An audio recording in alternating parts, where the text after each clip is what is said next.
Hey, welcome. So, have you ever felt completely stuck in chess? Like you've hit this invisible wall and you just can't seem to break through to that next level.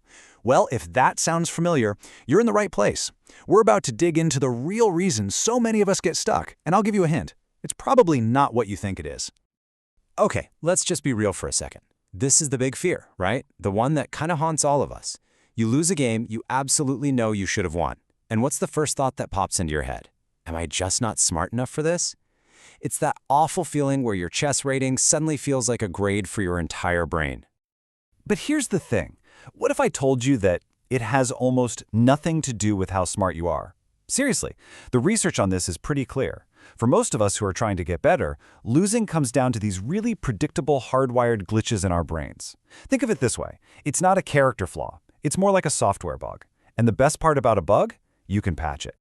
So to really get a handle on these glitches, we need to meet the four villains that are just wrecking our games from the inside.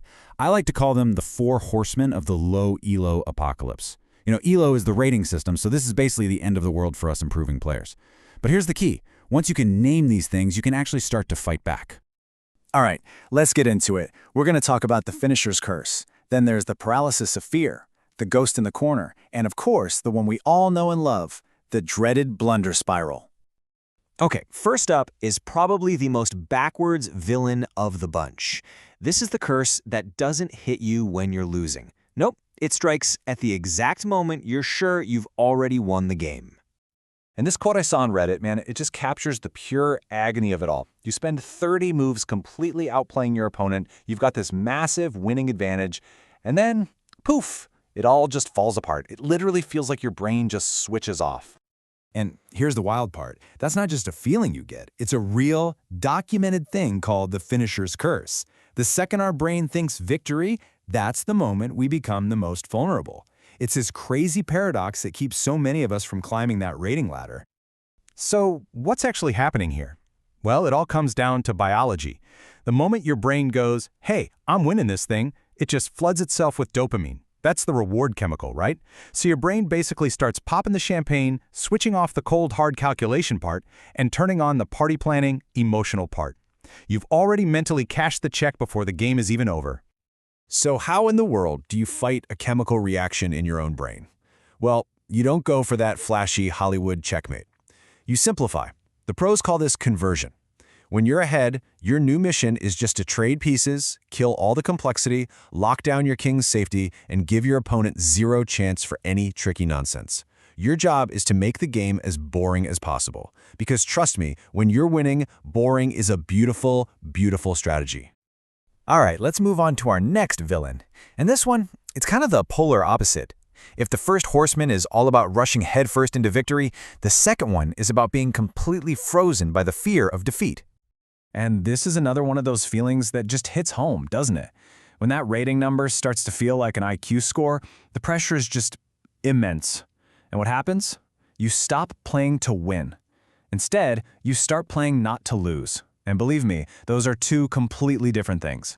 This all leads to a condition that some researchers actually call FOLO, that's F-O-L-O, the fear of losing advantage. So instead of pushing your attack and going for the throat, you retreat.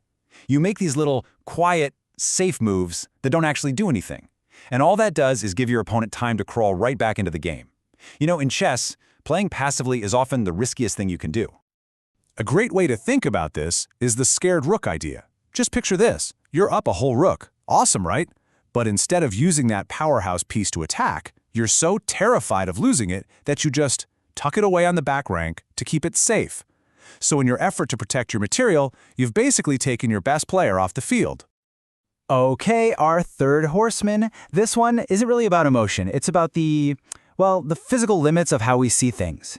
It's all about the threats we just flat out miss, the ones lurking way over there at the edges of the board. And this quote just captures it perfectly.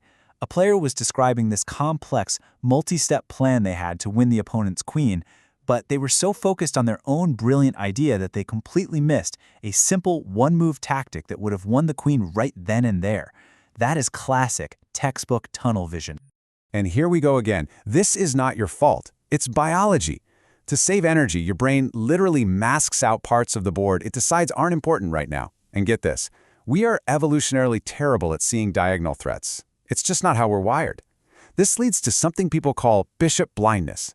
I mean, think about it. A bishop sitting quietly on a1 can control the h8 square all the way across the board. It's like a silent, long-range sniper, and our brains just aren't built to spot that kind of danger easily. And that's why we get hit with those surprise checkmates that seem to come out of nowhere. So what's the fix? It's a dead simple physical habit, the corner-to-corner scan. Here's what you do. Step 1, before you even think about moving, just stop. 2, deliberately scan the long diagonals, from one corner all the way to the other. Just trace them with your eyes.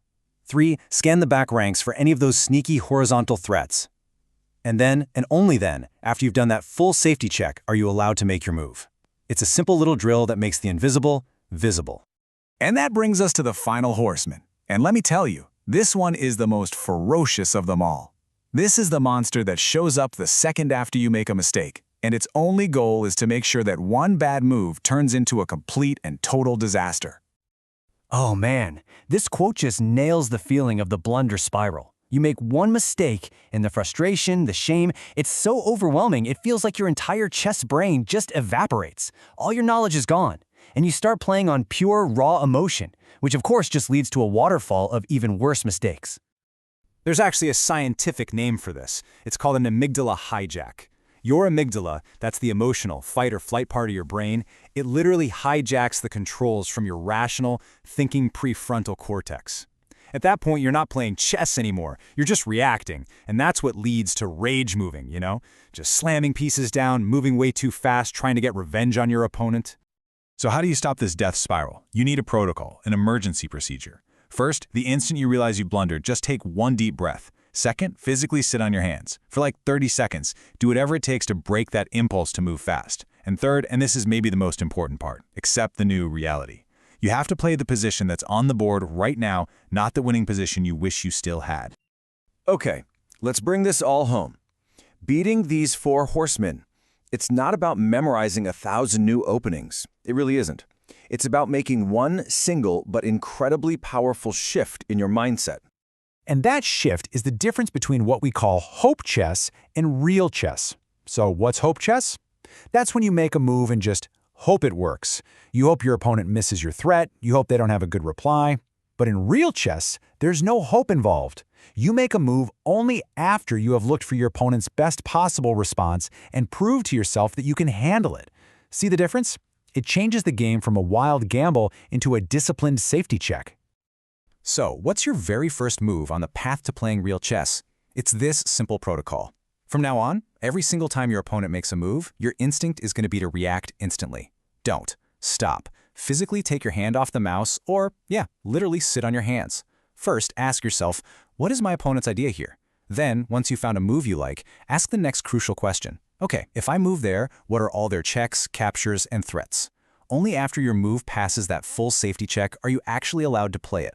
Look, your losses aren't a final verdict on how smart you are. They're just feedback. And if you start treating them that way, just imagine what you could achieve.